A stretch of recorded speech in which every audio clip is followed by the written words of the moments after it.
That's DMart and ITC. Let's bring in Vaibhav Sanghavi, CEO of ASK Hedge Solutions.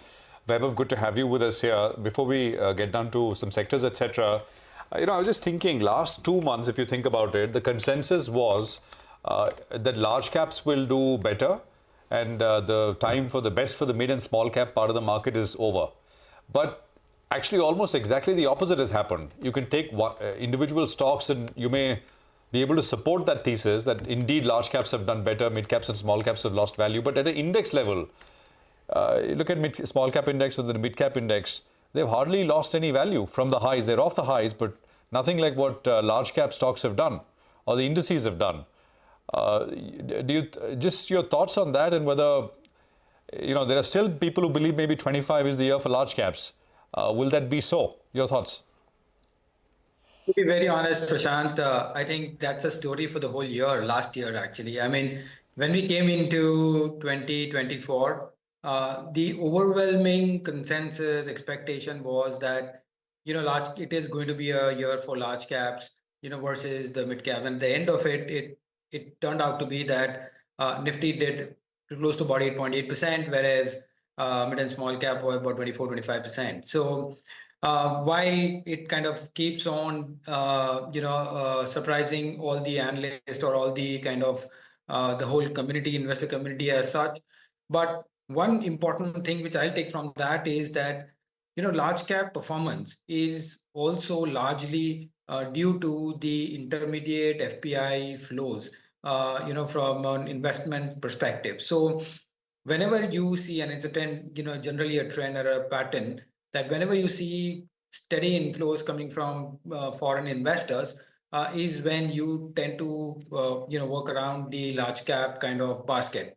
Unfortunately, in the last 3 months, we've seen consistent outflows, and purely because of which we've seen that kind of impact on the, large caps in that sense.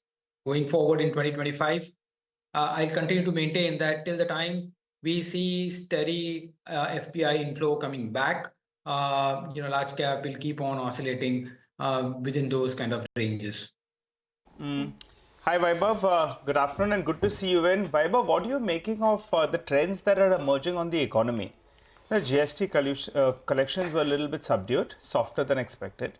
While you have some of these quarterly updates that are looking quite good. Today you have a few of these retailers, whether it's Avenue Supermart, V-Mart, V2 Retail, all of them, things are looking up. So what do you make of the state of the economy? Even the auto trends were very, very divergent. No, of course, Nigel, I think last quarter we saw what the GDP number was. And this quarter, the expectation is, while it would be weak, on a broad base, but from a quarter-on-quarter perspective, you might see some amount of improvement coming about. Now, whether that improvement is enough, my sense is basically lot more recovery has to happen, for the earnings story to resume back. Till that time, I think we'll continue to see some amount of downgrades in the earnings, and which is where I do think that the government will have to play a big and a major role, either via policy measures, reforms, and partly due to the upcoming budget, which is going to be extremely important. So while to 2025, everybody says that we would be business as usual. My sense is basically 2 or 3 things have to be watched very, very carefully and are going to be very important variables. One, of course, is the government policies, reforms, and what is it that they are doing to kind of improving the economy. 2, from a US perspective, what are the Trump policies and the tariffs likely to be, and subsequently the interest rate scenario. So those are the 3 factors which I would say are going to be extremely important for 2025. Vaibhav, the Indian government policies have tilted more towards welfare schemes, at least in the last 6 to 12 months, while capex spending has taken a bit of a backseat. So do you think that, coupled with the continuation of a rural recovery, some of the large cap consumption names, where we've seen a reasonable stock price correction of 20-30%, that could be an attractive theme going into 2025? The likes of an HUL, a Nestle, Britannia? Rima, of course. I think one interesting trend which we are seeing is that post the general election, there is some amount of change in terms of the policy framework. While the center continues to be focused on, capex, and in continuation with what they had done for the last 8 to 10 years in terms of the supply side. From a state perspective, I think there is a lot more increasing expenditure on the welfare side. Now, welfare in some ways is apt to kind of bridge that kind of gap, but that would definitely, in my view, I think, kind of help consumption, not immediately, but at least it will take some about couple of quarters for things to kind of bottom out in that sense. So yes, after this correction, valuation looking to be reasonable. Consumer is a space we will be looking at, on any weaknesses. But mind it, I think this is something you will have to have some patience, while holding it. Got that. Anything else, Vaibhav, looks interesting from a tactical trading point of view, short term, where there is opportunity? See, what we do think is basically from a tactical or probably medium-term perspective is, a sector which is cement, building materials, is something which we do think that can kind of, come back into a little favor.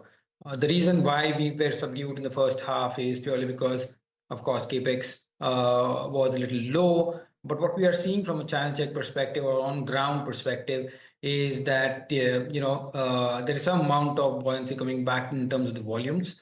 Of course, the raw material prices are pretty subdued. So from a margin perspective and a volume perspective, if things get back into place, along with the consolidation of that industry, my sense is basically that's a sector to kind of watch out. Of course, Rima did mention about consumers. That is something which we do like at declines. And also at declines is IT is a sector which we would constructively look at as well. Apart from the renewables, which is a structural theme which we have been talking for long now. So cement, IT and renewables. These are the three sectors you're bullish. Any Yes, sectors to avoid? One more addition to that is financial services, which we continue to like. What to avoid? My sense is basically till the time banking results are out, we see the NPA numbers. I would probably avoid that. In addition to that, global sectors like metals, mining, commodities. In the situation where the global growth is kind of weakening, that's a sector probably to avoid as well. So those are the sectors which you will stay away. Tell us more about cement. Buy the big names or the smaller ones? The ones that are getting gobbled or the ones that are gobbling? No, I think more importantly, I think from a regional perspective, I think northern or western kind of cement players where we've seen some good price consolidation, price kind of actually holding up, post increases, and also some amount of volume buoyancy is something which we can see. Those are the kind of players or any cement companies which are exposed to those areas are something which we can look for. Okay, all right. We'll leave it there. Vaibhav, good to speak with you. Thank you very much for joining us. It's a pleasure having you here on CNBC this Friday afternoon. Markets down 160. We'll